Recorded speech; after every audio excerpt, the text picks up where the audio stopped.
এই জুই, আমাকে একটা সলিউশন দে না প্লিজ। হ্যাঁ বল, কি? আমার বয়ফ্রেন্ড আমাকে বলতেছে ওর সাথে থাকতে। এখন আমি কি করব?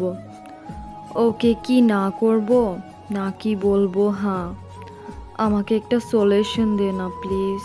কি বলিস এসব? ও কি তোরে জোর করছে এগুলো নিয়ে সম্পর্কের মধ্যে? হ্যাঁ হ্যাঁ, এক পর্যায়ে ও এটাও বলছে ব্রেকআপ করে দিবে। তাই তোর কাছ থেকে জানার জন্যই বললাম। আমি কি করব বুঝতেছি না। এই না না, তুই রাজি হইস না কোনো মতেই। একটু বুঝাই বল যে বিয়ের পরে তো সবই হবে। একটু বুঝাই সুঝাই থাকার চেষ্টা কর। তাও এসব পাপ কাজের মধ্যে লিপ্ত হইস না প্লিজ। এসব পাপ কাজের মধ্যে যাস না, দেখবি যে জীবনটা পুরো ধ্বংস হয়ে যাবে। কি আর বলবো, মানতেছে না। আমি কি করতাম বল?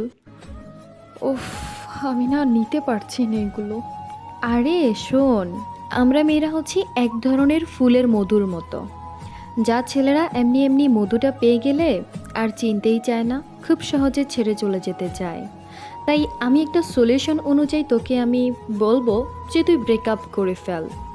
যা হইছে হইছে, নিজেকে একটু বুঝা। নিজেকে বুঝাই তাও এই কাজে যাইস না, পরে দেখবি যে জীবনটা পুরো ধ্বংস হয়ে গেছে। দেখবি যে পরে এমনি এমনিই ব্রেকআপটা হয়ে গিয়েছে। ওই যে তোর শরীরটা এমনি এমনি পেয়ে যাবে এই কারণে। এখন তোকে অনেক অনেক রকমভাবে চাচ্ছে, পরে দেখবি যে তোর কোনো দামই থাকবে না। তাই আমি তোকে একটা কথাই বলবো, তুই এই পাপ কাজে না গিয়ে তার সাথে তুই ব্রেকআপ করে ফেল। দেখবি তোর লাইফে এর থেকে ভালো একজন মানুষ আসবে। আমি আর কিছুই বলবো না, বাকিটা তোর উপর আমি ছেড়ে দিলাম।